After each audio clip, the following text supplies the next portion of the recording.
everybody, welcome back to my channel, Ellen's Abundant Life on Less. I'm Ellen, and I'm doing the series 31 Days of Living Well and Spending Zero. So today's day 9, and we're chugging right along, and we are going to talk about the C word today. Cleaning. Honestly, I hate to clean. I didn't when I was younger. It was something I did, and I had a nice clean house back then. But as I'm getting older, I'm finding it more and more difficult to maintain that status. So I have a fairly large house. It's not a McMansion or anything like that, but really for somebody, a single person, it's too big. But when I had this house built, I had a plan. And my plan was, if I got too old to go up and down the stairs, I have a colonial. I was going to close off the upstairs and close off my basement because I have a finished basement too. And I was going to live on the first floor of my house. Well, when I broke my hip, I actually ended up doing that for over a year. I have a day bed in my living room, and that's where I slept. And I have my dogs that I have in here, and I have a dining room, a kitchen, my laundry room, my living room, and a half bath down here. So I was able to do that. So I know that I can do that as I get older, and it won't be a problem for me. But getting back to the cleaning, it's a bit much to keep all those rooms clean, so I will eventually close them off. Right now, I'm back to using most of the rooms in my house, but I know I won't be able to keep that up forever. So I wanted to talk a little bit about cleaning today, and that's going to be the focus of day 9. And they said in the book to look at cleaning as a fresh start. You spend so much time in your house, you don't want it to be so chaotic and crazy because you won't want to be in it. But getting from that point to that point isn't always the easiest thing to do. So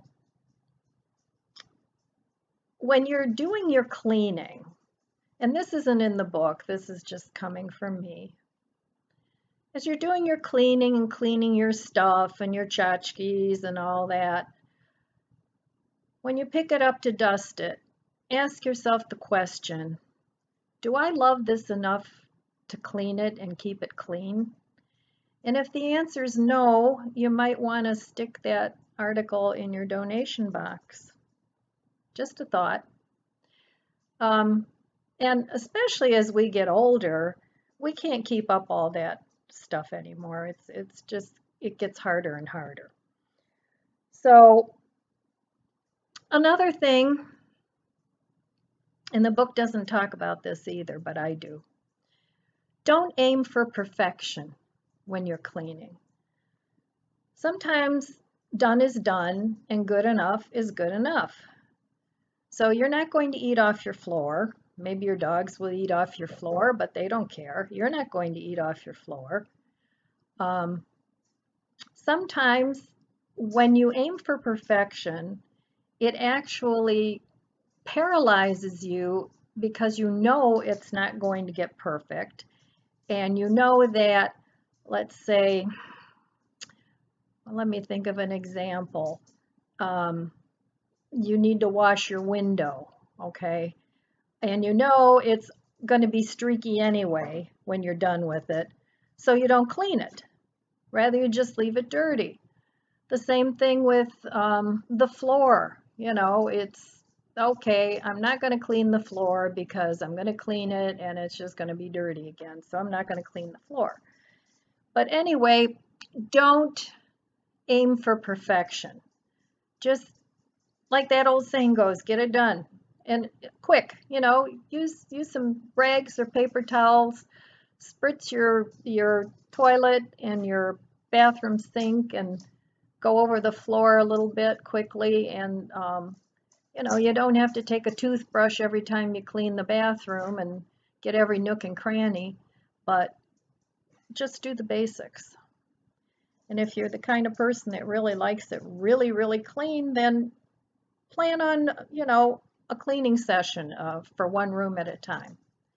But other than that, get rid of the clutter you don't want to clean and just keep it as clean as you can. Don't aim for perfection because you're never going to get there.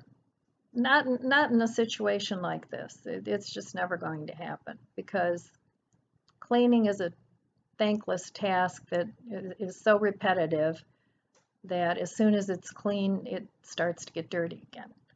So anyway, those are a couple of my suggestions. Another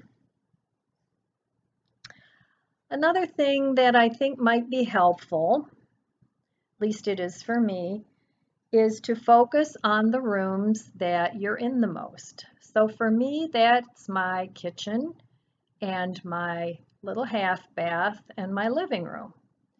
So if those rooms are clean, then I don't feel as restless and wanting to, oh, I gotta clean, and then just sitting there going, I don't want to. So that's what I do. I just focus on the main rooms that I use the most. And when I do this cleaning exercise now that we're going to be doing for the next week, that's the way I'm going to approach it. Now the book, it kind of has a cleaning day checklist, and I'll show that to you. And again, you can get that off the website, but this is the cleaning day checklist, and I'll just go over briefly with you. And it goes clean your kitchen, unload, load the dishwasher, wash, dry, and put away any non-dishwasher items, wipe down your appliances, clean and sanitize countertops, wipe dry with a clean towel, clean the sink, wipe dry, sweep and mop the floor. Okay, now some people that may take a half an hour and other people that may take an hour and a half because you have a lot of things on your counter. Like me, I have a lot of appliances and things. I do a lot of fermenting. I just always have projects going. So for me, cleaning my kitchen isn't going to be a half an hour task. It's going to take longer than that. So clean your dining room. Okay, wipe down your tables and chairs, polish the table, and sweep and vacuum. Okay, if you have a dining room, that's nice. Some people have it connected to the kitchen.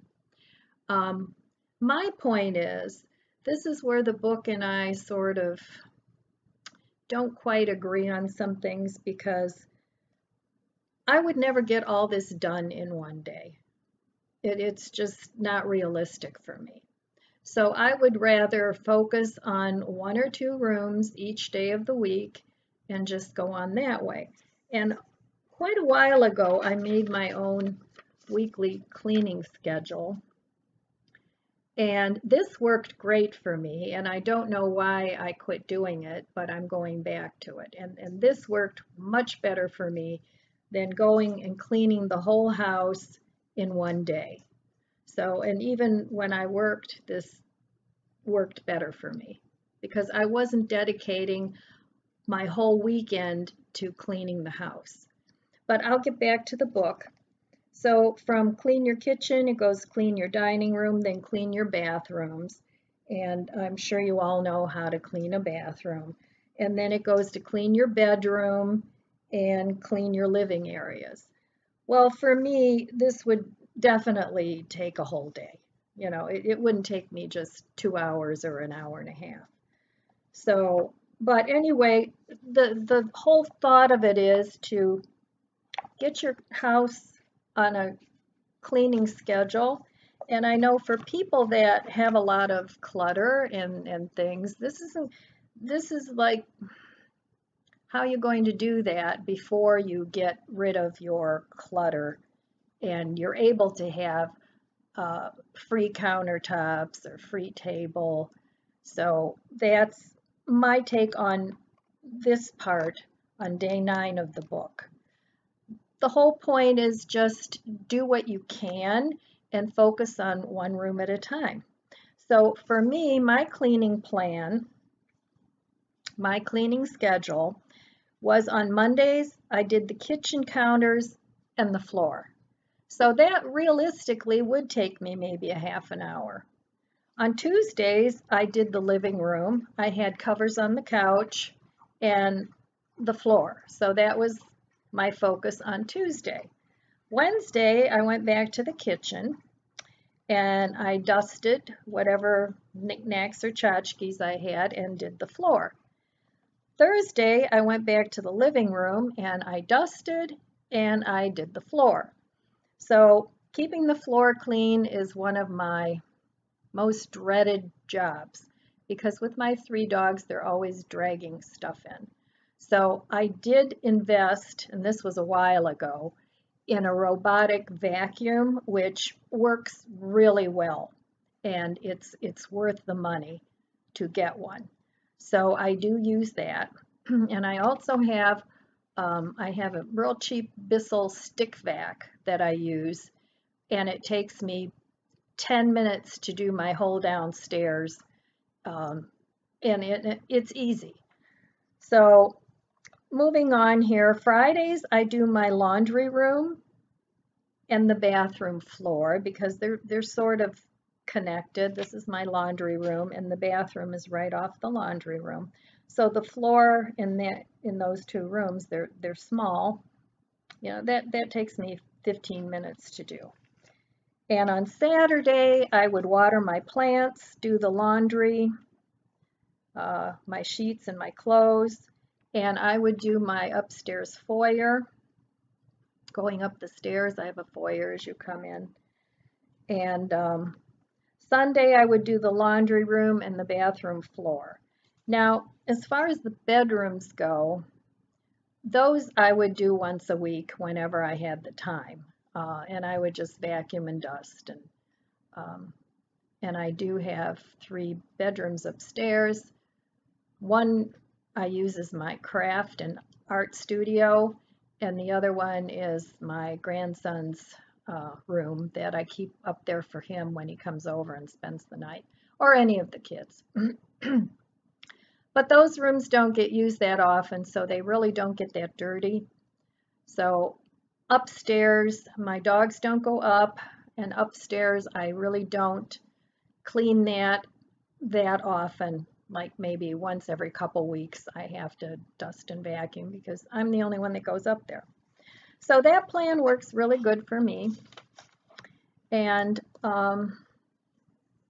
let's see. For me, I find that if I clean the easiest thing first and then move on to the more difficult things, I don't have everything stuck in my head anymore because I've crossed the easy things off the list already. So then I can focus better on the more difficult areas. So anyway, that's how I like to clean my house. Like I said, the book is suggests a little bit different, and if you like to clean your house all at once and have it nice and neat, whatever works for you. So anyway, that's my talk for today, and I'm anxious to get going on this. Today I was putting away all the things to get ready to clean. But like I said in my previous video, I'm actually not going to be doing cleaning until Monday. So tomorrow, the focus I think is on cleaning your kids' rooms, which for me would be starting to clean my craft and art studio. So anyway, go have some fun today. Make yourself happy. Did you have fun today? I had a good day. It was a nice day. It was nice and relaxing. I got some things done. I relaxed a little bit. I visited with a friend. So it was a good day. Anyway, I'm wishing you abundant blessings. And I love you guys. And I'll see you next time.